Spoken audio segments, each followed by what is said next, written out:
सच्चिदानंद सद्गुरु साईनाथ महाराज की जय। ओम साई राम। मित्रों, आज का ब्लॉग आप सभी लोगों के लिए विशेष लाभकारी और कल्याणकारी है, क्योंकि आज हम आप लोगों को बता रहे हैं साईं बाबा का एक बहुत ही ज़बरदस्त उपाय, जिसको आप शनिवार या बृहस्पतिवार दोनों दिन में से किसी एक दिन आपको ये उपाय करना है। और इस उपाय में आपको करना क्या है, किसी पुराने पीपल वृक्ष में जिसकी पूजा, जिस पीपल वृक्ष की पूजा जितनी हुई हो, जितना पुराना वृक्ष हो, उसके नीचे की कुछ मिट्टी आपको लानी है। और वो मिट्टी किस प्रकार से लानी है, किस विधि से लानी है और घर में किस जगह पर उसको रख देना है कि आपके घर की जो भी निगेटिव ऊर्जा हो वो ख़त्म हो जाए, घर के बच्चे सफल हो, घर में जो किए कराई की बाधा हो, किसी प्रकार का नज़र हो, किसी प्रकार की बाधा हो जो बिजनेस में सफलता ना देती हो, या लोग प्रमोशन ना करते हों, या घर में लोग बीमार रहते हों, तो इस मिट्टी को आप ला करके रखते हैं तो सब कुछ नकारात्मक ऊर्जा आपके घर से ख़त्म हो जाती है और आपके घर की बरकत, वृद्धि और धन पुत्र लक्ष्मी हमेशा वृद्धि होती है। तो इस उपाय को करना कैसे है आपको मैं बता रहा हूँ। ये उपाय आपको करना कैसे है, आप किसी शनिवार को या बृहस्पतिवार को, इन दोनों में से कोई एक दिन चूज कर लीजिएगा। और उस दिन आपको शाम के टाइम जब सूर्यास्त हो जाए उस दिन आपको जाना है। जाना कैसे है पीपल वृक्ष के पास, सबसे पहले तो आप घर में अपने साईं बाबा की पूजा कर लीजिएगा और 11 वचन 11 बार बोल करके साईं बाबा का श्री चरणों का चंदन लगाइएगा और पीपल वृक्ष की तरफ आप जाइएगा। क्यों? क्योंकि 11 बार जो हमने कहा 11 वो गुरु हैं, साईं क्या है, गुरु है। गुरु की आज्ञा लेकर के आप जाएंगे पीपल वृक्ष के पास। और उसके बाद यहाँ की मिट्टी जब आपको लाना है तो वहाँ पर आप करिएगा क्या, 108 बार ओम नमो भगवते वासुदेवाय नमः मंत्र का जाप आपको करना पड़ेगा। ओम नमो भगवते वासुदेवाय नमः, इस मंत्र का आपको जाप करना है 108 बार। अगर आप जाते हैं वहाँ पर इस मंत्र का जाप करते हैं माला लेकर, तो आपको रुद्राक्ष की माला लेकर जाना है। और अगर आप माला लेकर नहीं भी जाते हैं तो कोई दिक्कत नहीं है, आप काउंट करके 108 बार मंत्र का जाप कर सकते हैं।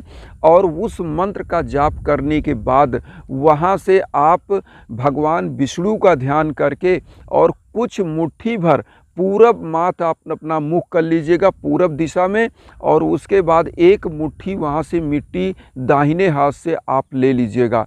उसके बाद वहीं पर आप ये कामना करिएगा, हे प्रभु आप मुझे आदेश दीजिए, मैं ये मिट्टी लेकर जा रहा हूँ और हमारे घर में धन पुत्र लक्ष्मी की सदा बरकत करें।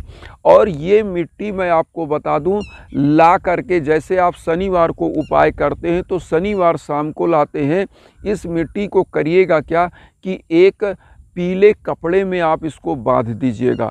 बांधने के बाद इस मिट्टी को आप अपने पूजा कक्ष में 7 बृहस्पतिवार या 7 शनिवार आप वहीं पर रखा रहने दीजिए। क्योंकि आप करते क्या हैं, जिस दिन मिट्टी को घर से वहाँ से पीपल वृक्ष के पास से लाते हैं तो उसके बाद अगर मान लीजिए आप शनिवार को लाते हैं तो 7 शनिवार, अगर आप बृहस्पतिवार को लाते हैं तो 7 बृहस्पतिवार आपको पूजा स्थान में रखना है। और रखने के बाद आपको करना क्या है, अब आप सुनिए। इस मिट्टी पर आपको ओम नमो भगवते वासुदेवाय नमः का ही जाप करना है। और साईं बाबा का जब आप, जैसे मान लीजिए पहले बृहस्पतिवार आपने ये उपाय किया या शनिवार को, तो यही मंत्र का जाप करना है। उसके बाद लास्ट में आपका साईं बाबा का 11 वचन बोलना है। 11 वचन क्या है कि जो शिरडी में आएगा आपद दूर भगाएगा, चढ़े समाज की सीढ़ी पर, पैर तले दुख की पीढ़ी पर, त्याग शरीर चला जाऊंगा, भक्त हेतु दौड़ा आऊँगा, मन में रखना दृढ़ विश्वास, करे समाधि पूरी आस, मुझे सदा जीवित ही जानो, अनुभव करो सत्य पहचानो, मेरी सड़ा खाली जाए हो तो कोई मुझे बताए, जैसा भाव रहा जिजन का वैसा रूप हुआ मेरे मन का, भार तुम्हारा मुझ पर होगा, वचन न मेरा झूठा होगा, असहायता लो भरपूर, जो मांगा वह नहीं है दूर, मुझ में लीन वचन मन काया, उसका ऋण कभी चुकाया, धन धन व भक्त अनंत, मेरी शर्त जय न ओम शाई ओम शाई। तो ये 11 वचन आपको बोलना रहेगा और ओम नमो भगवते वासुदेवाय नमः मंत्र का जाप करना रहेगा। ये एक माला ओम नमो भगवते वासुदेवाय नमः का आपको जाप करना है। और उसके बाद आपको करना क्या है कि एक माला आप जाप करिएगा, उसके बाद आपको क्या करना है, साईं बाबा का यही 11 वचन पढ़ना है और इस मिट्टी को वहीं पूजा कक्ष में रखे रहने दीजिएगा। 7वें बृहस्पतिवार आपको क्या करना है, इस मिट्टी का आपको 5 भाग कर लेना है। 5 भाग मतलब छोटा छोटा भाग कर लीजिएगा। पहला भाग आप क्या करिएगा कि अपने गेट के पास उस मिट्टी को अगर खोद के कहीं गाड़ सकते हैं तो गाड़ दीजिएगा। गेट के पास, मेन गेट, अगर आपकी बाउंड्री है तो वहाँ पर। अब जैसे जो लोग फ्लैट में रहते हैं वो क्या करें, वो अपने फ्लैट में अपने दरवाजे के अंदर कहीं भी पीले कपड़े में छोटे से पहला भाग मिट्टी बांध दें। दूसरी भाग की मिट्टी क्या करें, क्योंकि पहला भाग होता है मेन गेट, जहाँ से आपके घर में पॉजिटिव ऊर्जा और निगेटिव ऊर्जा या किसी की नज़र पड़ती है, क्योंकि आवागमन का जो रास्ता होता है वो मेन गेट होता है। अब इसको वहाँ पर जब आप बांध देंगे तो आपके घर की निगेटिव ऊर्जा खत्म हो जाएगी। जो व्यक्ति जिस उद्देश्य से उस गेट से निकलेगा उसकी मनोकामनाएं पूरी होनी है। और अब दूसरा भाग आपको क्या करना है, दूसरा भाग होता है आपका किचन। किचन क्या होता है, आपके मुंह से ही प्रवेश करता है अन्न, तो ये मुख्य द्वार है। तो आपको क्या करना है, किचन में रखना है। और जब किचन में रखते हो तो किचन में जो अन्नपूर्णा माता हैं, जिनको हम वैभव लक्ष्मी के द्वारा प्राप्त करते हैं, तो माँ वैभव लक्ष्मी भी खुश होती है, क्योंकि भगवान विष्णु का प्रतीक पीपल का वृक्ष है।